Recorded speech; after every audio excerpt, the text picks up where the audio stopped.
Thank you, Swadu, SS Media TV. Um, my name is Abdullah Bittaye.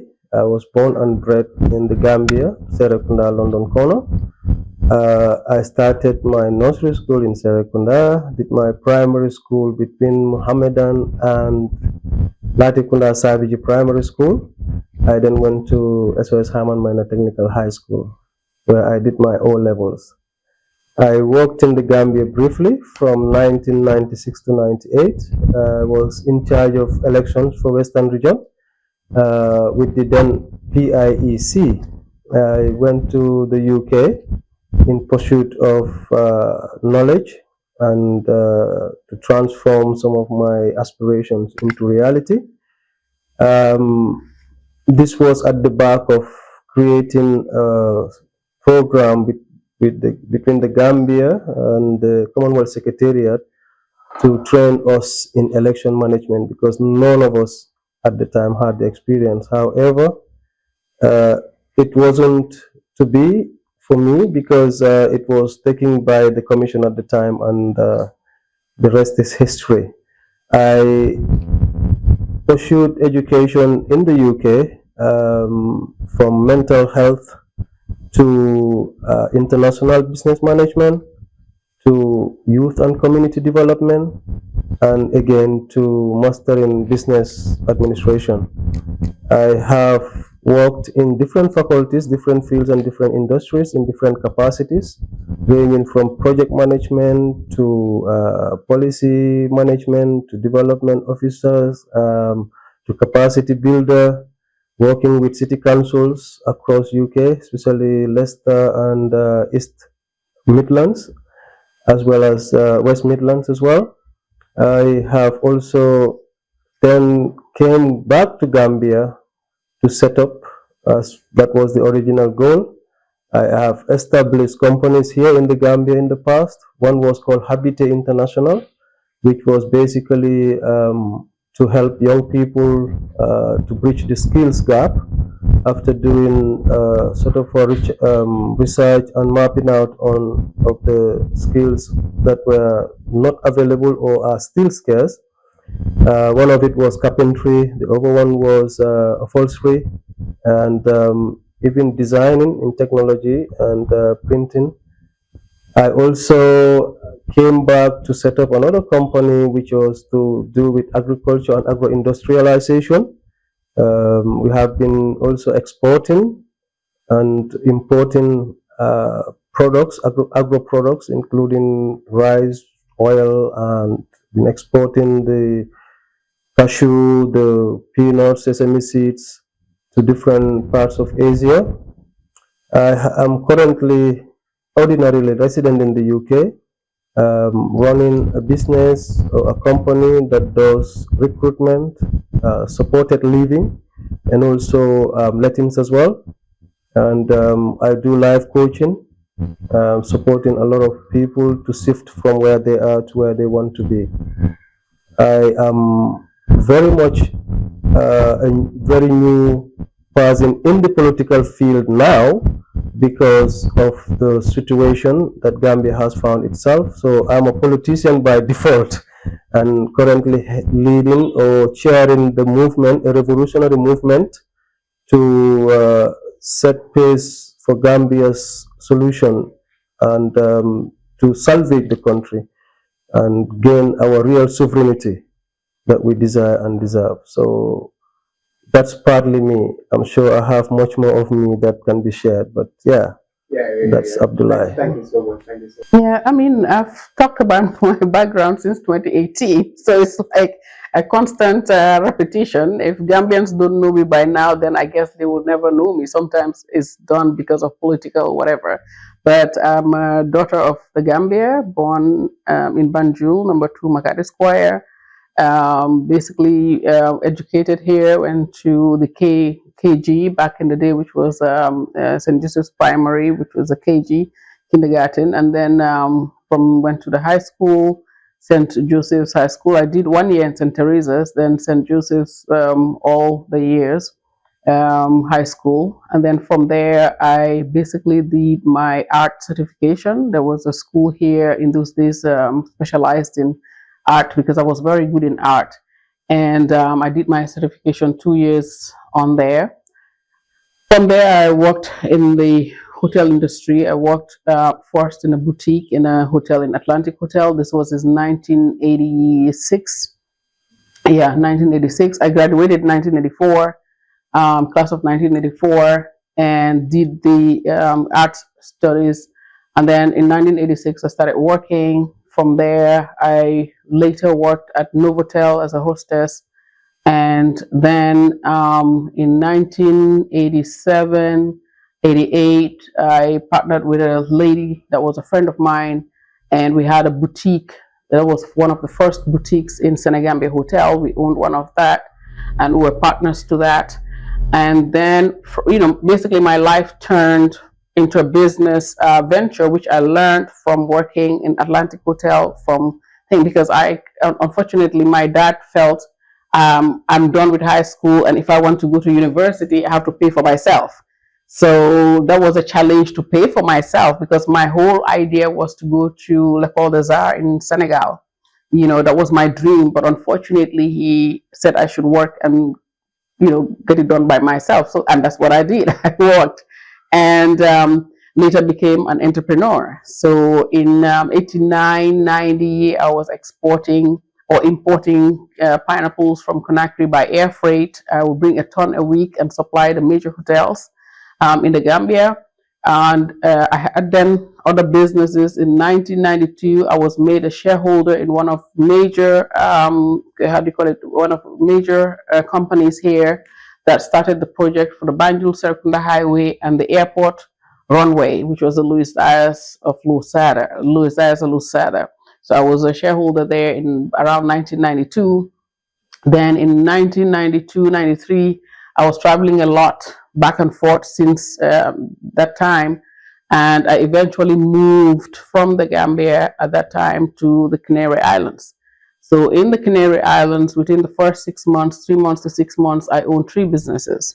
And one of them was you have to lobby for it. So I was the only Black woman that lobbied for that job, for that business, with all very wealthy white women to have that. And I won the bid. And it was a very high-end boutique. And I built the most fantastic boutique inside the hotel it was discriminatory, because they thought I'm going to sell woodwork like all the Africans in the street. So they were always saying, how would she win? She's going to just put woodwork. But I built a first-class boutique, which was all made of glass and steel. You wouldn't know where it started and where it stopped, because my ex was an architect, and between the two of us, we came up with a design. When you see the boutique, you think it's just a glass that is standing in the middle of the room. So you wouldn't know where it started. It was fantastic. And from there as well, I got the African Bazaar, which was a Gambian store in the Luro Park in Tenerife, Spain.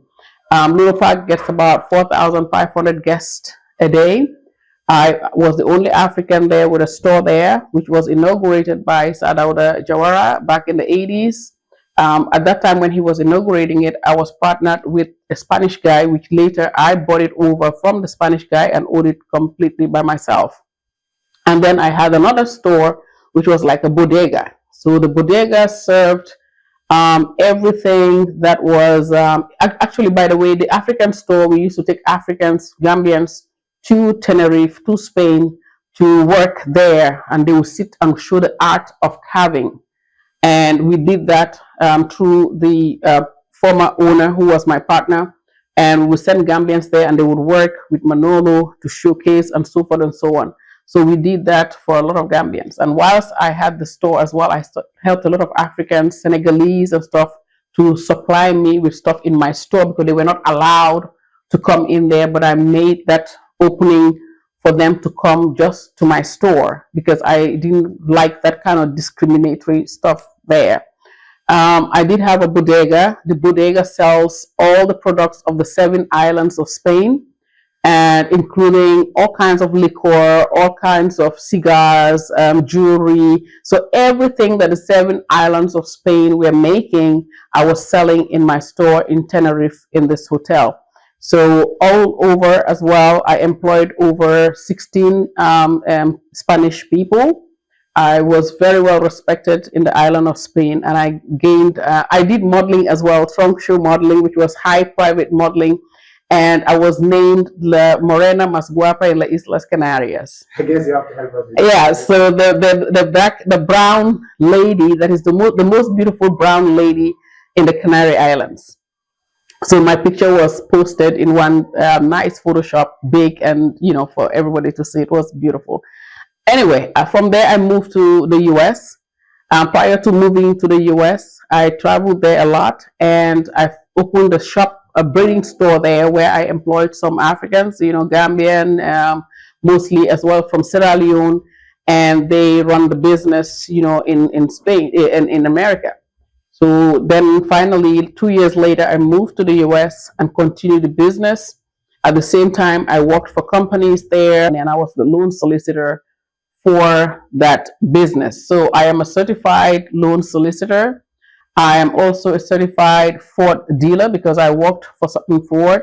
I was the only woman with 24 male in there, and it was a challenge, but I did very well. And then I am an IATA agent. So I have a lot of certifications, and based on what I do or the work I do, I make sure I get certified, because sometimes for you to get well paid, you have to be certified.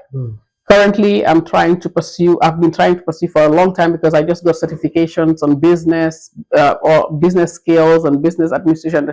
I'm trying to get a degree on that. So it's been really challenging. I'm always challenging myself and always studying and always doing some certification just so I can better myself. I also forgot to tell you that back in the day, we were one of the first people that had computers here.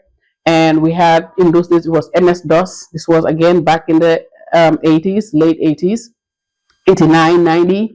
And at that time, also, I sponsored myself and studied about computing, and the software. So I was one of those people that knew how to use the computer back in 89, 90. Oh, that was a great and very strong one. At least my wife can learn from you. And sometimes I talk and I forget about a lot of things, because I've done so much, all my life, and it's a lot. I've done a lot. I guess you have a very good history about business, and currently you have been a business leader, so I think you will see at the points that are going in the business industry. So, Mr. Bittaye, coming to you. You will start with, you love to go with some of the, during the press conference, some of the statements that you made there that were very concerning to Gambians. Because one of your statements, you mentioned that Gambia deserves to be a respected nation, because it has a lot of resources, but there are people behind it that are looking like it. So I want to know, those resources that you are complaining of Gambia have, what are some of them? Because ordinary Gambia like me can't know the resources. Absolutely, and thank you so much for that interesting question. I will start answering that question by saying that the divine created the resources before the humans, meaning that we were already given all the resources we need to make a better living and a better version of ourselves before we were created. At least that's what we are taught in history, and that's what we are taught in the Quran and most of the holy books. We believe that, but also we know that the reality behind the resources that Gambia have cannot be oversighted, cannot be hidden, and it's right there to see. Now, to start with, when I was driving to Banjul the other day, not long ago, I saw a lot of trucks, on the side road from, I think, Denton Bridge going towards, where Watna Beach Hotel used to be. And I was asking, why are they mining sand here? Of course, it's not ordinary sand that they are mining, because the Gambia has a lot of other areas that sand mining could take place. We are also aware that during the Jammeh regime, there was a Chinese company that was mining sand in Sanyang. We also know that a Chinese guy will not just come to Gambia and mine ordinary sand to take all the way to China. And there had been complications in those contracts, as a result of which they were, terminated. We also are aware that we share the same geographical location with Senegal, Guinea-Bissau, Guinea-Conakry, perhaps you can even include Sierra Leone, part of which Gambia has a lot of similarities in the resources. They call it in-ground assets that we have in our country. We also are aware that we've been told that there was oil. This wasn't during Jammeh time. This was way back, even Jawara time. And by the way, there were even refineries that were refining gold in the Gambia during that time, during the old days. Yes, not now. We are also aware that there is a setup for within the government to look after energy and natural resources. We are aware of studies that were done in Guinea-Bissau, in Gambia, and in Senegal about the natural resources. So, putting all of those together, we are aware that when we did our research on the economic transformation of the country and how we wanted to develop projects in each region, we realized that each region has a gift or something that Allah has put in there that we can tap into and industrialize. Now, vividly, but I would love to know in which year did that so happen? The year that we did our research, this was way back in 2013, 2014. Prior to that, in 2004, when I first came to set up that Bittaye International, we took it upon ourselves to travel the country at face value, just to look at what possibilities there are, because the original intent of setting up any enterprise here wasn't just for the purpose of setting up an enterprise. It was how we can use an entrepreneurial system to transform the skills gap. So what area of business will we enter into that we know Gambia lacks a lot? And we look at everything that we were using was imported, or everything that we wanted to repair was made by someone who is not a Gambian. Be it the what we call the Ude who will fix your Dalabut dog, or being the carpenter who will make the bed or the chair, the tailor, the mechanic. All of these were always either a Senegalese or someone from Guinea or someone from foreign, either way. And that's why we chose. I have a special love for wood. I had a special love for the sea, and I was very much into technology as well. So it was an up and coming area that Gambia needed to develop. So this was why we injected our resources into that. However, coming back to the original question of the natural resources that we have, we are aware that right now there is iron ore being exported or exploited from the Gambian soil, and even to the extent that there are rumors that they are making rods or iron from the Gambia, which I cannot verify, but I can certainly verify that there is iron ore. There is zircon, which is used to or can be used to make different things, including the technology that is used in some of the machines, heavy-duty machines that are produced. We are also aware that we have this zircon, which they were exploiting, that can be used for producing glass. Most of these resources have extra natural phenomena with them. So, for example, there was a time we were trying to look at the bauxite in Guinea-Conakry, and we were told that you have this in Gambia, but couldn't locate where it was. And in that research, we knew that within copper there is gold, within bauxite there is an element of different magnesia, manganese. So there are so many natural resources that are within our sub-region. Now, one thing for sure is that we have oil, That is another revelation, discovery I mentioned. It wasn't just this time. Before we come to the other aspect, let's clarify the sand aspect in here. We are talking about we are like in the same geographical area within this domain, like the other countries that you mentioned. One could see what is the possibility of Gambia having it, because we need the evidences, we need the facts, or like is it just an assumption of normal Gambian believing that okay, these people are using it? No, that would be foolish to base your argument on. We are aware of the fact that, you know, when you are not even technical and you do a, you know, baseline research on some of these materials, you can see the similarities.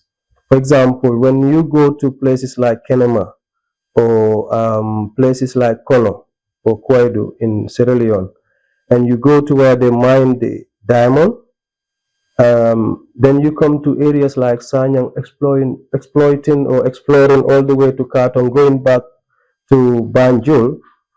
The similarities are very, very, very, very much, almost 60, 70 to 80 to 90%. I'm not saying we have the diamond right in front of us, but we do have, you know, a lot of areas that we can put comparison on and say, okay, if we don't have this, we do have a possibility of it. Can we exploit? When it comes to, for example, the clay that we are importing, you know, ceramic tiles, it's just around the corner. You know, you go to the Badibu area, you can produce so much that you don't need to import anything from China or from even from Kuntawood, coming all the way down to the Badibu area. And then you look at the clay and the gravel in Basse, Bansang area. They are all different sort of iron-related natural resources that when you extract them, you have the right machinery, you will produce a lot of different metal species, sort of material from it. We also know that when you go to places like Nyomi, where you have a lot of what they call it, ban, again, it's very much of a product that you can use to produce the same similar, you know, ceramic, or even what they call it, the most expensive porcelain. Is it porcelain? But no, porcelain. No, what do you call it? Marble. Marble. Yeah, because there are certain rocks that when you know, see those rocks, is in Sierra Leone. A lot of Chinese are in Nigeria as well. They have a lot of marble. Exactly. So Gambia's natural resources, whether they are exposed or not, are known. Whether they are exploited or not, they are known. They are available. And also, you cannot not talk about the oil when you talk about natural resources. You know, the oil is one of the natural resources that has propelled development in many parts of this world. I believe that part is the most important, but I would love us to keep that a little bit before we come to that. You talk about a Chinese company operating and then mining operated, in the coastal areas. Recently, we have seen the youth of the coastal areas complaining, even the recent companies that are exploiting in there. Understand? So they are saying those people do not even care about the people that are staying in there because of the manner that they are moving it up. They're mining it, because we believe like minerals, when they are there, they dictate you how to mine yourself. So is it that alone is a factor or evidence to show that these people see something, that's why they don't care about the people that are living there? There are many factors. The leaders do not care about the people in the first place. To even give a contract to a foreign company to exploit your natural resources to start with is irresponsible. If you cannot exploit because you don't have the means, you do not just bring a foreign company to take care of it.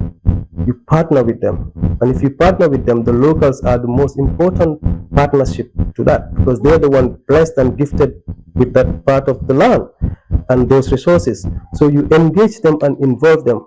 And if you do that, they would not question, because they will be participating fully in the exploration, the exploitation, as partners, first-hand partners. So that is to start with. Before the Chinese will respect any of those, the neighborhood, the government and the leadership should have shown that respect to the people in the first place. Yeah. Now, the other thing that you need to look at when you are exploring or exploiting any natural resource is environmental hazards, environmental consequences, and environmental impact. Have you done your due diligence? Have you done the proper assessment that is required? And if so, you would have known certain basic information would have come out, things like the quantity, potential quantity of that mineral or that resources, what site, what part of it, how deep, the depth of it, and what means of exploiting them are available. Again, if all of these things are done professionally and properly, they will then highlight the need and the way in which people will be engaged, what information and transparency will be required, because there is an overall impact to the Gambian populace. If you're exploiting even, the fish, for example, it will impact the person in Koina, despite you're exploring in Sanyang, because when the divine was making these things, surely there was a knowledge of people to be existing in this area and would need these resources. So it's first the irresponsibility of the leadership. Secondly, the Chinese, it's not personal to them, from my end, because I have a lot of Chinese friends and Chinese partners, but I would not ever encourage you to come to my country, irrespective of where you're from, to exploit and disrespect the people that are giving you, the opportunity to even, have that. So it's just like, for example, and that should be from my end. Man, my responsible. It's, so the people that are being impacted are unfortunately disrespected, and the Gambia as a whole, because they only needed to be engaged. And if they are engaged and informed, they probably can do better than the Chinese, because all the Chinese have is so-called knowledge and equipment, which you can pursue. I can pursue. Everyone else can do. We have seen the example of the former president sending a lot of people to go and learn to educate themselves into oil exploration, because factually there is. And the idea was to take care of our own affairs, which was a very good move. So yes, again, coming back to your question, the fundamental reason why people are frustrated, and people deservedly needed to be frustrated, because you are blessed with something and you cannot, and your environment is being distorted, and you cannot be, you cannot take part or access the benefit of it. Again, the ones that are exploiting it are even using that opportunity to control your environment and dictate how and what they do. Is totally uncalled for and totally unacceptable. So then coming to Ali, being a presidential candidate or aspiring presidential candidate. Now people of Sanya, knowing their situation right now, they are exploiting their lives. They are crying out for the government to do something about this matter. What message could we have? Well, the people of Sanyang, this is a moment to really reflect on their lives right now and the lack of respect they're getting from the current leadership. Because just like Mr. Bittaye said, when you have contracts like that, people need to be involved. You understand? They are stakeholders. They're right there in the middle of it. I've seen footages, and I've also driven around there. And it's sad, because we had farmers, like the women were farming there. They had their crops there. It was beautiful. Actually, the landscape was beautiful. But if you see what is happening there, it's devastating. And not only that it is devastating to their lives, it's also devastating to our ecosystem. They have spoiled the whole area. It's like somebody just went and just started chopping the sand and chopping with no regard to human settlement, no regard to human life, no regard for anything. So it's up to the people of all these areas, not only Sanyang, anywhere that there's mining or all the coastal area of Gambia, the beautiful coastal area of the Gambia is being damaged, and it's going to have an effect to all of us, because we're not that big. When you damage an area, it creates a shift. Okay, the water shifts. If the water was not supposed to come up to here, now it's coming up to here, because there's a shift. because they're mining all the way and digging places, and the water is now coming in areas where it was not supposed to come. Yeah. So erosion is going to come in even closer than before. So there's a lot of damage being done, but it's up to Gambians. And this is not only about the people of Sanyang, this is about Gambians. This is all of us. If you go to Senegal, all their coastal area is beautiful. They beautify it. They even build highways, beautiful roads, winding, so that when you're driving, you're looking at the water. You know, you can even come down in some areas and go down to the beach. We have not planned ahead. You know, all countries, most countries, when you go to Florida, for example, you drive and you see the water. You know, this is all planning, but we are spoiling that. We're messing that just because we are looking for minerals, you know, in our soil. But even if we have those minerals, we have to have a plan on how to do it where it does not damage our ecosystem. We need to be careful of that. So it's up to Gambians to make a decision and know that this government that we have right now is a transactional government, that everything is about transaction, about strengthening their political party. It's high time. It's time for a real revolution for change. It's time for people to stand up for themselves. There's no need to fight. There's no need to, you know, go overboard. But through a revolution, we stand together. We stand together through our voice and our votes and change the game. Coming to Mr. Bittaye again, now we're talking about the oil issue, Mr. Bittaye. But before we talk about the oil, we want to know, like, the brief knowledge about the oil industry. Just want to know like the knowledge about oil as well. So we come to the Gambian oil. Thank you so much. Way back in 2011, I was working for an organization called ACCF, African Caribbean Citizens Forum, as a policy and development manager, and I was exposed to different policies and different projects. During my tenure there, I happened to initiate a project that was to do with exploring oil in places like Sudan, and also projects that were to explore and exploit the oil in Senegal.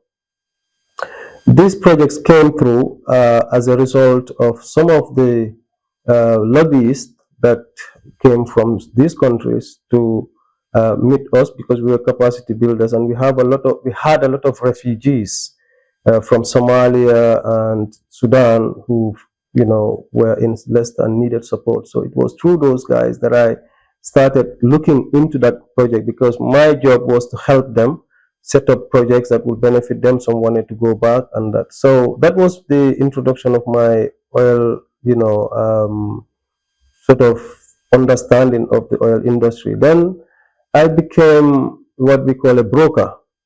So I had transactions of petroleum. I started with crude oil, and there is one crude oil that is said to be the best. And guess where it's from? It's from Nigeria. The crude oil from Nigeria was one area I was exposed to in terms of having people who wanted to buy, and I needed to study all around the industry in terms of how the transactions are done, from A to Z, from starting to finish. So that was my first exposure to oil, to the oil industry. And in that, you then have the opportunity to know, next to Nigeria, who is also exploring or exploiting oil. Ghana was part of it. And because I met these guys who also wanted to explore the oil in Senegal, I was very curious. Senegal has it, Gambia must have it. But like I said, it was during that research period that I realized that actually this is not a new phenomenon. It's not a new discovery in Gambia. Way back in Jawara time, there was. And the white people, when I say the white people, our colonial masters, or the colonialists who seem to have, occupied our territory for too long knew what we didn't know, because they were exploring and exploiting. And it became known that they wanted to reserve the oil in Africa for a later time, because Asia has a lot of oil, and they know that the bloodline of the planet Earth is oil, in terms of industrialization, energy production, you name it. So they've colonized Africa, and they also felt that keeping that for a later project, because they have access to some already, would be a wise thing to do, which is what they've done up till today, right?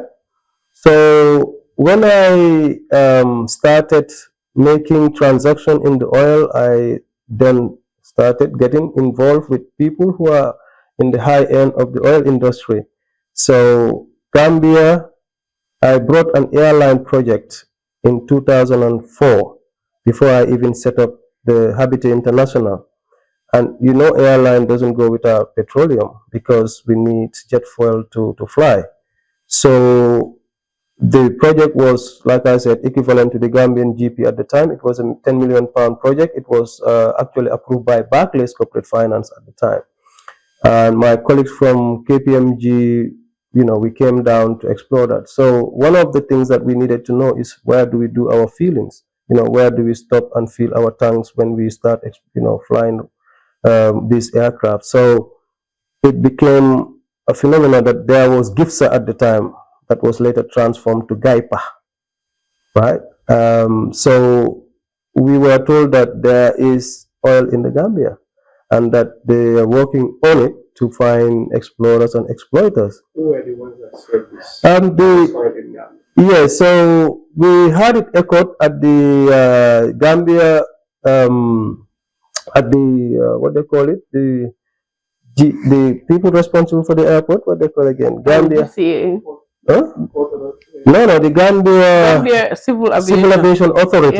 Yeah, it was one of our first meetings. It was echoed there, but at the time it wasn't relevant in terms of exploring. All we wanted is access for the refined product because of the airline. So when I heard it, I said, okay, let's find out more about it. So we were engaged in the setting up of the airline, of course, and at some that was in 2003, 2004, end of 2003 and the beginning of 2004. That was a long time ago. So when the airline, the reason for its failure was the reason why I said, okay, no one's going to stop me from setting up setting up something in my country and doing what I can to help, change the narrative of poverty and whatever. So that's when we set up Bittaye International. The nature in which that airline failed can be a very long topic and a discourse of its own. And it's a very important thing to highlight, because it's one of the reasons or areas of failure for development in this country. Lack of respect for honoring your position, lack of respect for honoring your people's desire to progress, and even lack of respect to doing the job that you are paid for. Was the reason why the airline didn't take off. So there's a lot of things that we can dwell on that, but the question is about oil. Now, coming back to the oil, I then explore and started talking to the people I met during my brokerage, time, and one of them brought a company that the guy is related to the royal family in the UK. He's in the oil business, and he has some stake in different rigs around the world. His company partnered with another company called Birch Oil. I then developed a project to present to the government. It took a long time before I could present that project, because I was a bit soured by the failure of the airline, and I came to set up the Bittaye International. Like I said, it was to do with, we had printing, we had furniture manufacturing, interior designs, we have IT equipment and training aspect to it. So in 2010 was the time that the president was aware that I came with that £10 million project. Then he called me to represent it. It was then that I developed a full economic transformational program for the Gambia, which included the exploration of the oil. And when I came, unfortunately, after being invited by the president, I was stopped at General Baji's office for way too long, for so many days, with too many demands and too much excuses for not seeing the president. Who was General Baji? I think he was the guy who was in charge of the State House entrance or whatever. He was in charge of many things. He was, General Baji, this General Baji, I couldn't remember the full name, but he was a soldier. He's definitely the soldier, because all the officers there were soldiers. And I have series of him telling me, I am so sorry, His Excellency is a bit busy. We will see you next hour, 2 days, whatever. The funny story is, I even had a soldier ask me for $10,000 taxi fare to take me to Yajame in Kaninlai, because at the time he was having a retreat there. I said, no, this must be crazy. So there are many, many things that makes things failed. Yes, you can blame the leadership, because the leadership are always responsible, unfortunately, but leadership, who do they lead? They lead people. So if we don't have the honor and respect and love for the people, then we hardly can deliver. But also I felt that there was so much at stake for me to not pursue this. So I ended up having what they call an executive directive from the head of state, signed by the Secretary General at the time. And this executive directive stated that at the time, I think she was an acting, Mariama Khan. She was an I think she was married to this guy called Mamadou Sabali at the time. Yeah, and it was shortly after her that the ex-husband took over that role. So yes, I had this letter in pursuit of the projects. Like I said, it included the exploration of the oil, the expansion of the ports, the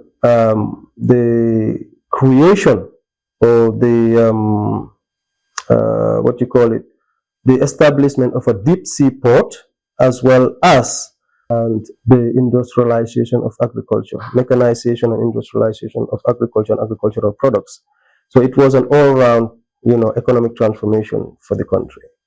The executive summary required us to contact individual ministers or ministries or allied ministries of these development projects. Now, they were not elusive, because all of them were backed by what we call EPC, which is Engineering, Procurement and Construction, plus Finance, which is what the current president was howling about. Oh, we need development partners who will come and do BOT, build, operate and transfer. We brought that. And we had no requirement for sovereign guarantees. This is all what I always negotiate. I don't want my sovereignty to be compromised, and therefore it will be a fair deal that you will have what you put in and what you expect to take, because no one invests for nothing. But Gambia will also benefit greatly, because they're the one blessed with these resources, and they're the one blessed with the geographical location. And one of the inspiration I had for the airline was that the president at the time talked about using the Gambia as an air hub.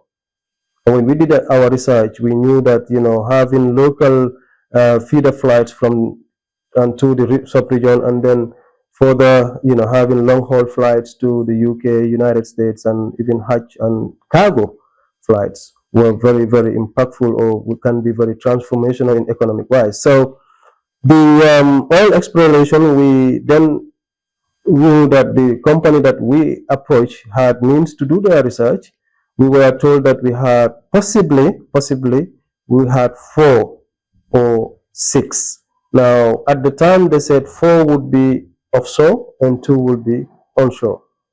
But the depth of research would have been only carried out if the government were, engaged and they took it further. Now, a few years later, I heard the president talking about the oil. I heard about, him not agreeing to any,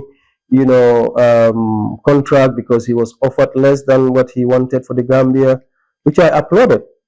And it didn't matter how long you wait, but it is very important to make sure that you're not, taking advantage of. So I wanted to know, within that few years later, because you guys believe that oil is here, did the president take further steps into bringing people to find out really if Gambia have like I believe, yes, I believe that the ex-president at the time did do a lot of work around, because first you have to do the assessment. You have to do, once you believe that there is, you need to know how it works. So basically how they do the rigs, they do the big companies who are capable to actually exploit the oil usually are not the ones who come as the forefront.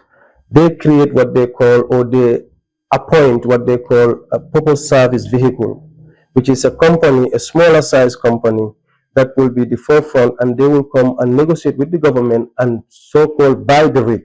Yeah, and when they buy the rig, they will have negotiated and agreed a value increment of that rig. So, for example, if they buy a rig for $10 million, they will say, okay, we are proposing that we will put a lot of value added projects or a value added equipment or value added research on the rig that will raise it to 20 million. And when we eventually sell it to the big company that will exploit it, you will have this fair share because the value would have been raised. So in the event of that doesn't happen, you don't tend to lose, but the people who invested would have lost. Now, they wouldn't just invest without knowing.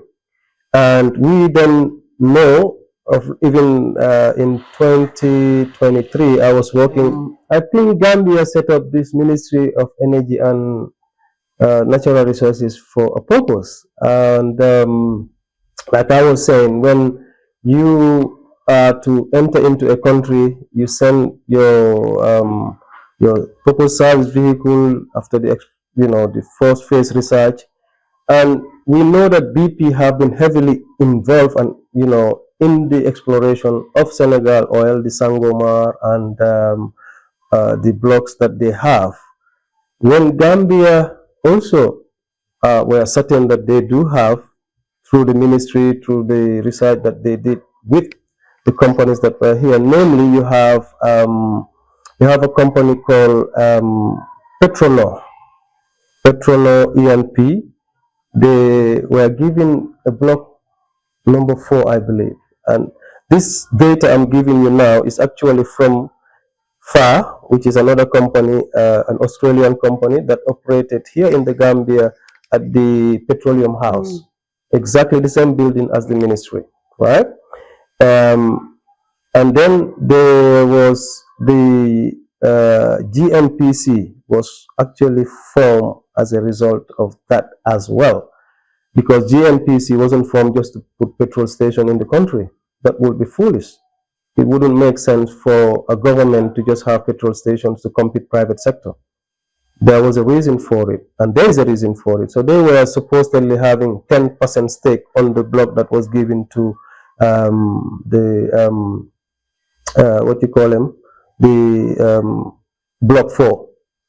But this 10%, we don't know how much that value is. We do know that there was 29.3 million that was given to the government, paid to the government by BP for block A1. Now, BP did cancel their contract with the Gambia. That was announced by the ministry. And you can find the data in most of your, it's been reported all over the place. So nothing I am sharing here is actually hidden information. You also have FAR, who has been to this, the Australian media and exploded, exposed exactly, and when I listened to it, I was like, Lila all of the one Buki Bujis Yapa, and how they actually behave. So these guys were feeling like they had so much delicious taste of coming to Africa, Gambia, and Senegal, and the stake that they had in our oil. So why did BP abandon their contract with the Gambia? I couldn't tell you. But one thing for sure is that it's to do with transactional discrepancy. Because BP is an oil company. Wherever oil is, they'll be interested. And if there isn't anything else, they probably didn't abandon anything. But it could be an information we have. Whatever it is to be transparently exposed by the government. Now, my sad part to it is when I heard the president or the minister disclaiming the president himself, saying that we don't have oil.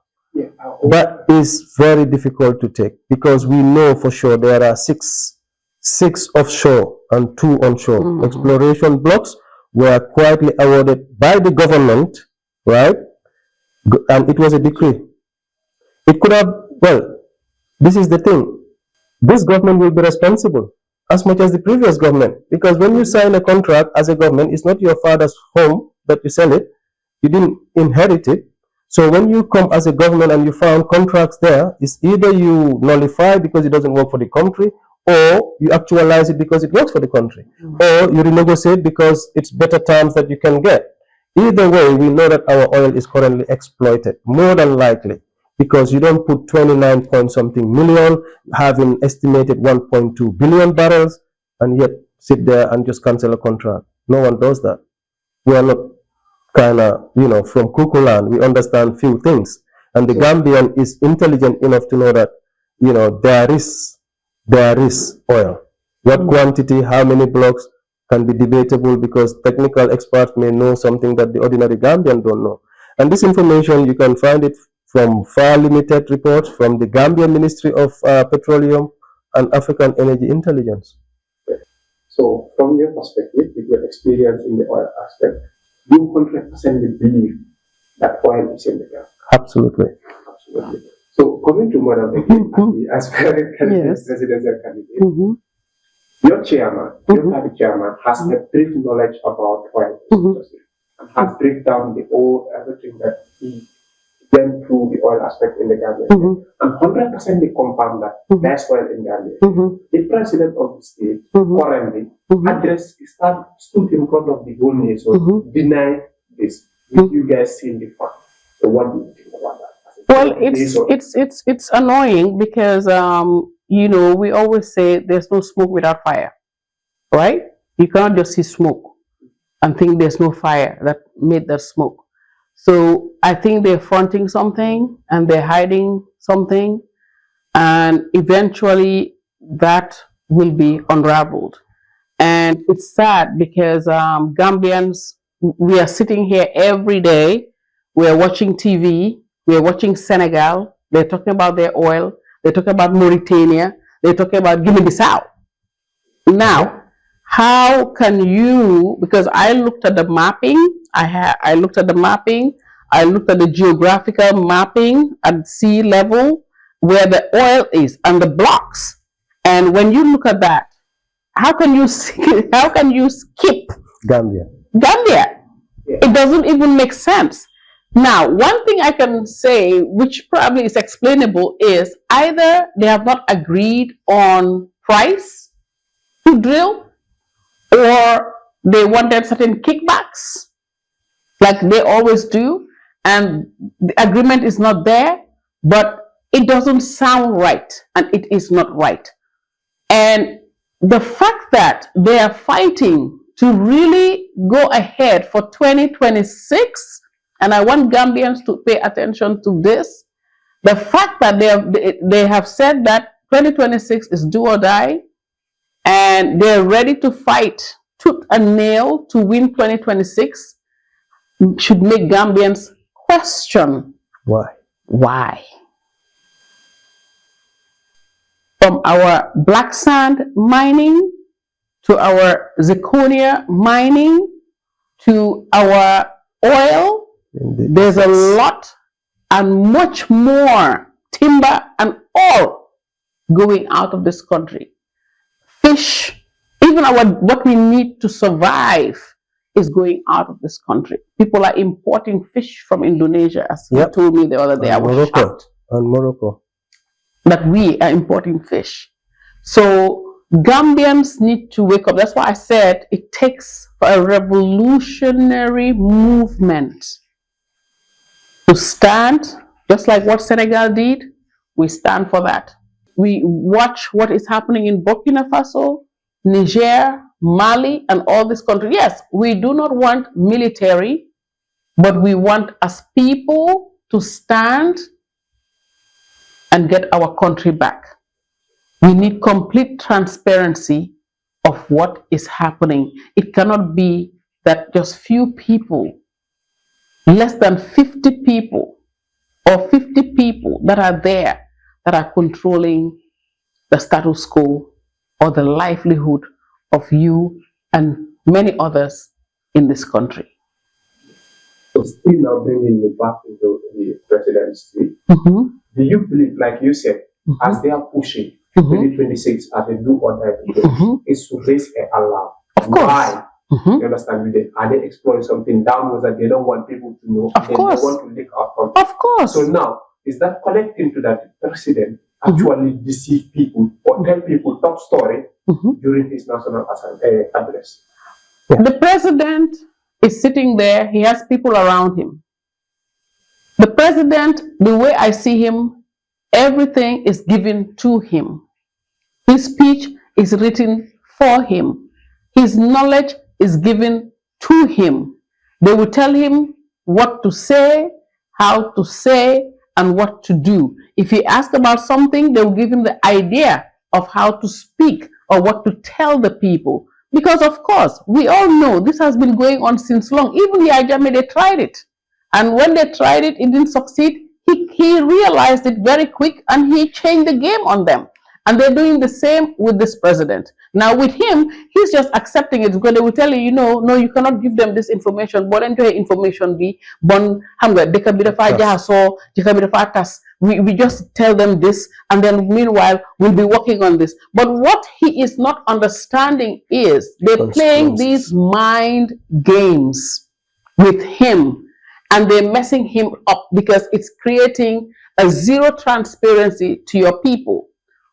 How difficult it is, a country 2.4 million inhabitants, to come and say, yes, we have this and we're going to do this. We have zircon, we now decide to export the zircon, or we're doing this, and this money, this is what we have made so far, this is what is coming into the country. The areas that we are mining the zircon, those communities are going to get a percentage from that. What?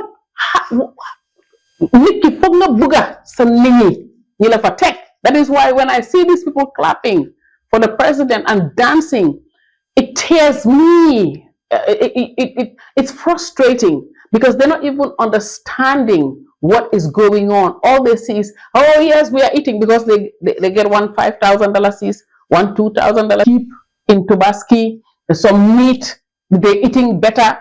They feel that is it. No, you're eating better from them because they're stealing what you're supposed to inherit, what your children are supposed to inherit, what your own child, even you yourself, are supposed to get. That is what they're giving to you as a charity, as a sheep in Tobaski, as a little token. It's nothing compared to what you are supposed to get as a shareholder in your own country. So in summary, you view the president as someone that the cabinet package to use like to mislead the public. Does he look like he knows anything? Even when they explain to him and he knows. But he's the one who said it before. I know. But when he came into power, he said he doesn't know anything. Now they're telling we have this, we have this, we have this. But this is how you have to do it. You know, since we have this, because he's not very knowledgeable to know these things. And even if he does now learn how to know it, they'll manipulate him to say, no, you know, when you do it this way, so they come with this big English and this big technological strategies with him, where maybe the technological idea and the way they say it and wrap words around the words, he now says, oh yeah, that sounds good.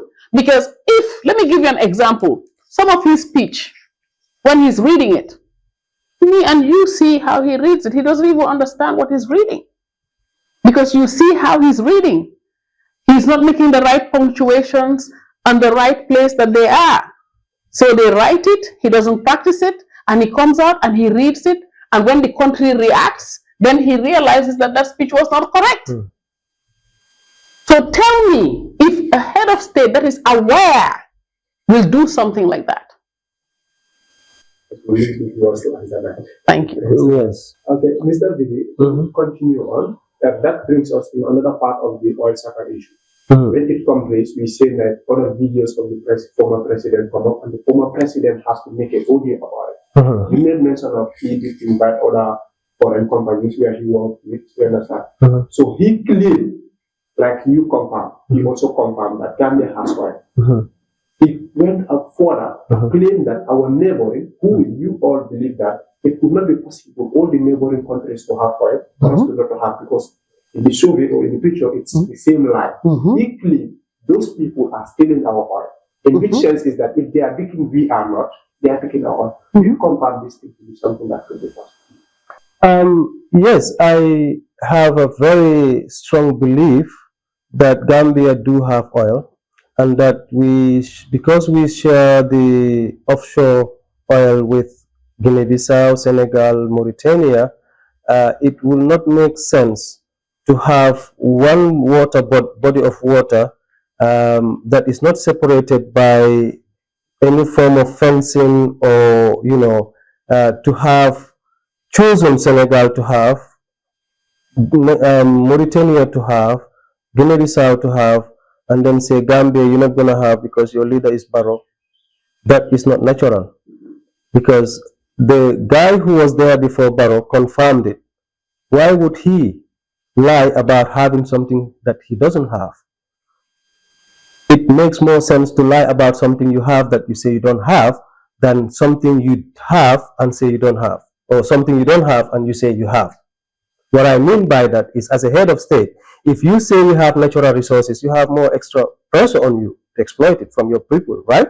So if Yahya Jammeh was to just crazily, excuse my language, just out of the blue and imagine and say, oh yes, we have oil because Senegal and Guinea-Bissau have oil, oh they said they have oil, and then went further to invite people to come and exploit, went further to go into contractual agreements that didn't favor Gambia, and he nullified them. It didn't make sense, and it cannot make sense. So the intelligent Gambian knows that if we share Benatol, we all bay Gerte. You cannot tell me that my name is Abdullah, so my Gerte turns into Kudifingo. Because Kudifingo is from the ground, it is from the tree. Gerte is from the earth. So what are you telling me? You're telling me that you either don't have control of what is going on as a current president, and you want to cover up what is happening. And the cover-up, I'm going to tell you what possibilities are there for this cover-up. And this is my personal opinion, but also based on what I could study around. Now, there are words thrown around that Macky Sall, the former president of Senegal, is heavily involved in our oil exploration, and is actually currently making money from it, and his family or his brother.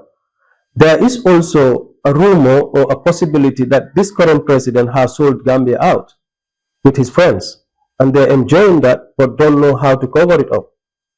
There is also a possibility that, hold on, there is also a possibility that when he came into power and was giving all this information, he was giving this information and giving ultimatum about it.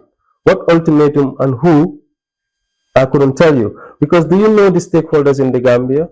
Do you know, when you talk about the oil, it's just one of many areas that Gambia should look at and know that we are not where we're supposed to be. We are not where we have the potential to be. I'll give an example. Behind your back, we look at you. We analyze and assess your ability and say, okay, we want to give Mr. Sane a role, and this role we already have a budget for it. It's $10,000 per month, right? Now, Mr. Sane comes in, we interviewed you, but we never tell you what our budget for the value of your service. We negotiate with you and you say, oh, okay, if you give me 2,000, that would be great. And I say, no, don't worry, I'll give you 3. But remember, I'm saving 7,000. The budget that you're worth is 10,000. Now, what would you do? Your expectation initially was 2,000, right? I put another 1,000 on top of it. What would be your reaction? Your reaction will be joyful that you are a winner. This is and I don't mean to cut you, and also take care of your mother's medical bills. Yeah, so I'm just giving you an example of how we are fooled. We are fooled by giving us a road that is sponsored 3 times for one purpose, right? And that overshadows all the bad things. But we deserve roads that are magnificent, of world class, because we have the money to do it. We have gone out to beg. We have gone out to take loans that 20 or 25-year-old children who are yet to be born are going to pay. So are you telling me your satisfaction is based on what you see or what you deserve? Your satisfaction should be based on what you deserve, because your name is used to go and escalate the debt of the Gambia from this level to that level. Mountain was so high that it is not possible for this government to pay, the next one to pay, if it's going around this line. So you look at, for example, why don't we talk about the funds that was given to the Gambia during COVID? Where were the funds? Yeah? No, I'm giving you all of this to reflect on why we should know that we have been downgraded as citizens. We have been downgraded as the potential that we have. We have been looked really underrated and underserved by the resources that we have. Let's talk about fish. We're talking about natural resources. We are importing fish from countries like Indonesia. I would love us to come to that, but I'll direct my description to Mom, then we come back to that. Okay. So, Mom, and then knowing fully, you understand, all this has happened in the oil sector now. The president says something, the ex-president is saying this, the current president is saying this. Now, let's look at you in the opinion of next president. What are you going to tell the people?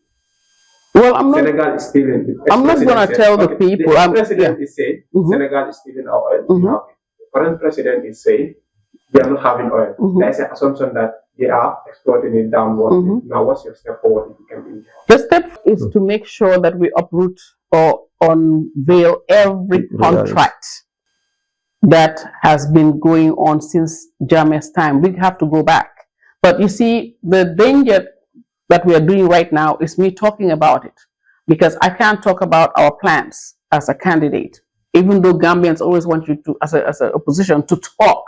When they know where you want to go, they can prepare themselves so that that doesn't happen, because they do listen in, and I know for sure 100% that they do listen to me, because the president himself told me that he watches all my videos.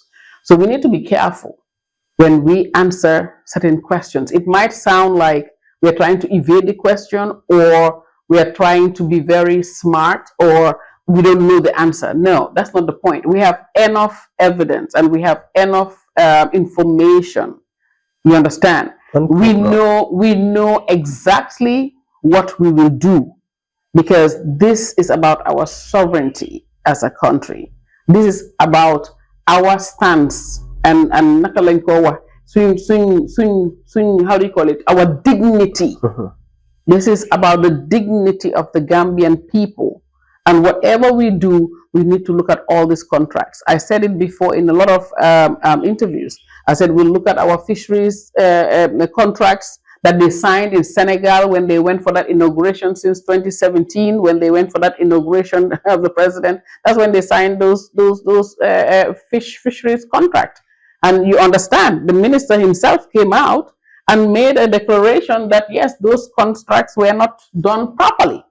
You know, they signed all those in Senegal. So the former president of Senegal took that advantage, knowing that our people were not very savvy, and he went in with the deal. You know, he went boom, boom, boom, because at that precise moment, he was doing Gambia a favor, so he capitalized on that. I know Maki has that sense of an American. You know, he lived there. He knows how the game is. So he went there and he made his deals real quick before they even realized what happened. So by the time they now realize what is happening, he's already got the Chinese in. Yahya Jammeh never wanted the Chinese to come here, but he did. Through that, they came. I don't have a problem working with any foreign entity, company or country, but we have to make deals that are beneficial to the citizens, to us as a nation. We cannot make deals where we sell our soul just because we are receiving kickbacks, or they tell us you're going to receive. It's not for sale. So definitely, you can see here that we have very smart, intelligent people talking to you, and we will do whatever it takes to bring that out, because that will stand as our legacy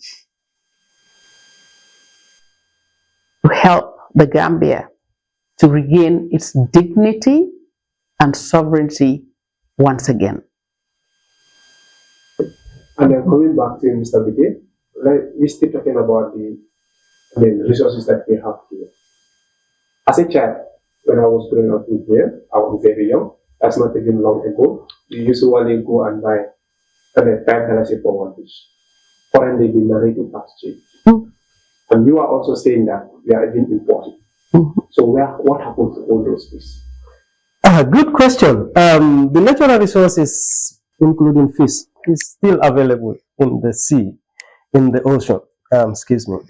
And to reflect on your question in terms of when your personal experience of being young and having access to fish in that way, I can tell you for free. We had, I was born and bred in London Corner, so we lived with a guy called Ali Salah, a very short guy who was a fishmonger, and every day we will have some fish for grill. He just bring that home when he's finishing work, and hey, you cannot have that. Because that guy, it will cost him arm and a leg to even have a basket of fish to sell in the market. The reasons are many. Again, the lack of respect and love for the people, the lack of technical know-how in terms of how you transform your natural resources into real-time economic, vibrant economic activity for the people. This is why it saddens me more is because my moms, the women of this country, are the hardest hit. Not because they're the one who cook food in the house and go to buy. No, they are the one who actually go and leave their houses 3, 4 o'clock in the morning, right? Wait for transport to get to Tanje or to Burfoot or to Gunjur to get a basket or a pound of fish to go and sell. Now, the fishermen who are around the coastline, a high percentage of them, 70 to 80%, I could tell you, are non-Gambians to start with. We'll come to the big one, right? So as a result of this, they will sell their fish to whoever they want, wherever they want, because you can catch fish in Gambia and then just sell to Moor very quick. You can catch fish in the Gambia and you put it all in, refrigerated vehicles and sell it anywhere you want. Now, that is the first part that the fishery ministry needed to address. You need to have an industry. You have to have cold stores prepared to process this fish into, package and whatever it is that will be accessible at all times to the Gambians, and use it as a foreign currency mechanism, importation mechanism. What does that mean? You export your fish when your people are already, having enough supply, so you can bring foreign currency. Now, the Gambia has entered into many dodgy contracts around the fishing industry with the EU, with the Chinese, and this has impacted our fishermen to have fish on a daily basis, because the amount of investment those people have done in their fishing overshadows that which we have. Huge trolleys just sweeping the ocean floor. Exactly. So these trolleys that catches everything that is in the ocean cannot be reached by the small boats. I was involved in fishing myself, and how I saw a group of young people sitting around the beach in Gunjur, and every time I go there, I find the same people going and taking a couple of fish because they just can help the fishermen when they dock. And I was asking them, can you not fish? And all of them are like, yeah, we are good fishermen. We can catch fish. We can go anywhere in the sea, and we can do this, we can do that. So next minute, I went back to the UK. I bought so many outboard engines, these fiber boats, as well as, making local ones from Kafimting, to empower these young people so they can have their own setup and be able to catch fish, as they said. And we wanted to proceed with, having proper storage, cold stores, and be able to have a distribution network for them. Now, it failed because the concept wasn't right. I was using emotions to support my people because I didn't like what I was seeing. However, it was not my call to create the right environment for them. There is a ministry who is paid by the taxpayers, and their responsibility is to make sure that the natural resources in the sea are taken care of and the people benefit from it accordingly. Now, when we look at the contracts, we can see when Senegal changed government recently, the first thing that happened was to renegotiate contracts and stop some of the things that were the looting of the fish. Renegotiate and cancel a lot of contracts. Yeah? And immediately it flooded in the market. Immediately you can see the cereal, my small bokai, they are giving so many fish to the jolas, you know? Exactly. So it is a matter of irresponsibility over leadership that do not care about the people that they serve. They are leaders only because they are given a responsibility. So guess what? They are the chief servants. They are not our bosses. This is what they need to understand. We are paying you to do a job. He who employs you is your superior. And the population of the Gambia is the superior to the government that is supposed to serve the Gambian people. Now, I can tell you, I came in 2021-22 again with funds to finance fishing projects. And when we went to the fishery ministry, but imagine someone who had been having chalo for pempem, you know pempem, right? Or you have your kucha and all of this is Gambia. This is what we know. This is what we enjoy. You can't get these things just by walking to the market. Grown soup was a common thing all over the place because we have the most beautiful, tasty bonga fish. It's hardly available. Yeah. So now, very rich as well. I sat in England and I was contacted because I'm an entrepreneur. I can get you products from anywhere in the world to anywhere in the world. So I was contacted by someone who was contacted by a Gambian fish seller who's got a factory or a warehouse somewhere to get them a supplier of fish from Indonesia. And I busted into laughter. I said, are you talking about Zambia or Gambia? They said, Joshua. I know Joshua. I know it's Gambia. But see, it's not the only one. There are many who are doing it now. See, even mention the prices that works for them. Let's know that, for example, the rockfish in Norway is imported to Nigeria, to Togo, but that's a processed fish and it's not available in those areas and they love it, right? Similarly, they come to Gambia and they catch our what they call it, the catfish, and dry them and export it back to Ghana and other countries or even Europe. But for Gambian to import raw fish, the fish that we have, like chof wasn't available, they can get it from there. That saddened me.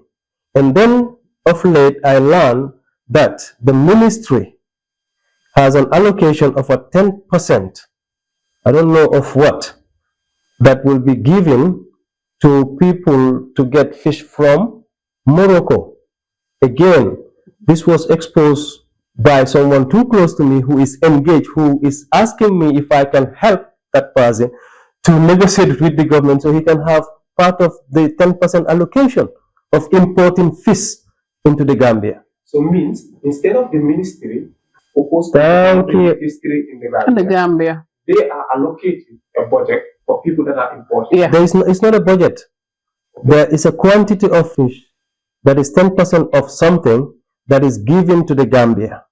And it's actually apparently under one man's responsibility. So this person wanted part of that allocation and they don't mind to go all the way to Morocco to buy. Now the ministry is responsible for saying yea or nay to the person who gets that 10%. Now the fact that you are importing fish from Morocco, again, is a wrong move. You cannot have the Atlantic Ocean, you cannot have all the beautiful fish that we have and still be going to import fish from Morocco. I heard there was a Lebanese or some guy that was importing fish from Morocco. I heard that a while ago. It's a common thing. It's local fish ladies, women who were selling fish here in Tipagaras, who are now wanting that because they have their $2 million or $3 million to invest into because fish is not available. So that is a very, very poor way of managing a country, because the thing that people eat, that's our survival means. You cannot joke with these things. You're talking about food insecurity. You are not even thinking about food insecurity when you let go of all your natural resources. You have the land, the sea, and the air. Nothing should be missing or be lacking in this country. That's my personal take. If we go to a village and they all cry about water, what's the answer? Let's dig a well. Simple. Why would you not know the basic phenomena of human survival? Or you don't care? Or you don't respect the people that is to benefit from it? So when we talk about the fishing industry and the fishery department and the fishery ministry, I have very limited respect for them because I personally sat in front of one of the ministers who was in charge of the fishery and put on the table financial capability, financial support to inject into project that they think they had for the benefit or development of the fishing industry. And the guy said they didn't have a project. Now, I can design a project, can research, develop, and, present you with a proper project in the fishing, but it wasn't my job to do so, and it's not my job to even entertain that, because you, with the ministry, fully paid salary and everything by the taxpayers, you don't have something that you want to implement for the Gambian people. Why are you there? What is your job? Even cold stores. Are they like they wake up in the morning, are they go to the office? Are they actually going to the office in the morning or in the afternoon? Exactly. That's another question. You know how many times you call the Minister of Agriculture? It's the same thing. They're not there. They're not available. You would litigate there, and then you back and forth. When you do get them and you have a project and you talk to them, they're not really interested. They tell you they already have partners. Because what? You're not going to give them kickbacks. I have a rice project, just like he's saying, and the rice project is a module that I developed. So it's the same thing. It's all over. When are we going to get away from that? Well, are you going to be surprised about the back forwardness, or let's say the way the agriculture sector is, because it plays a home loss? Thank you. You're talking about I dealt with that guy personally. Yeah. I dealt with him personally. Will you blame him, or will you blame the president as a president? Well, let me tell you something. I don't blame the president, nor him. I blame Gambians. Because 2021, we went for elections. And 2021, Gambians voted for the same person again. Do you understand? 2021, people decided to vote for Adama Barrow again. And knowing that he has all these people around him. Do you understand? And now, he wants to go for a third time. And people are already, you hear people, even young people that are the future of this country. When I come out, or when I say something, or when you hear this, you see the same young people. Just because I say Adama Barrow, they come out, they'll start insulting and disrespecting. But these are the same people that tomorrow, when he's not there, they're like, yes, we know that he's not capable.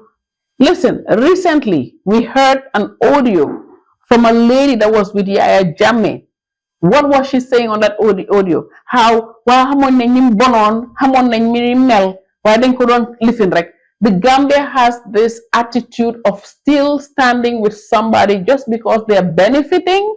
They would never say anything negative, even if they see it in black and white. They will never admit it because they are benefiting there. And once that is gone, then they sit back, wow, when are we going to get out of that? And this is why I always tell you, we need a revolution.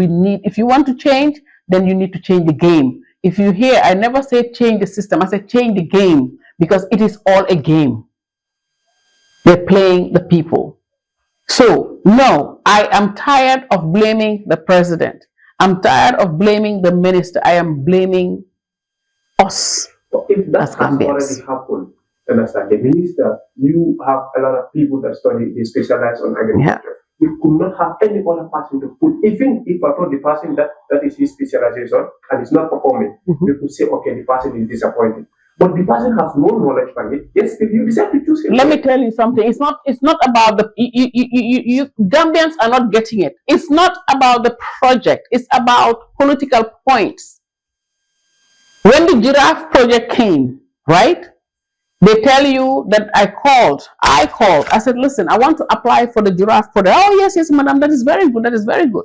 Up till today, I'm waiting for the form. When I call, when I send, the form, it is not available until the form, when I called, they said, oh, the program was over. Okay?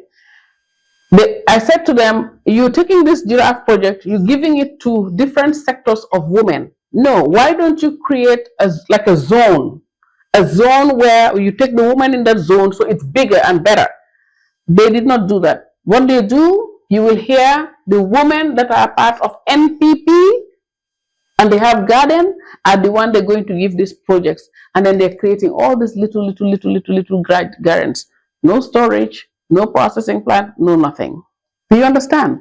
That project is finished. How many projects have been coming into this country since the time of Jawara up to today? How many projects? Do you see any around? Yes, the United Nations, EU, they will continue pumping money. You know why? Because at some point when we can pay, they will just take what we have. And that is how they destabilize a country. You can never move forward if you keep taking and taking. They don't care if they know they're wasting it. We are talking about corruption, right?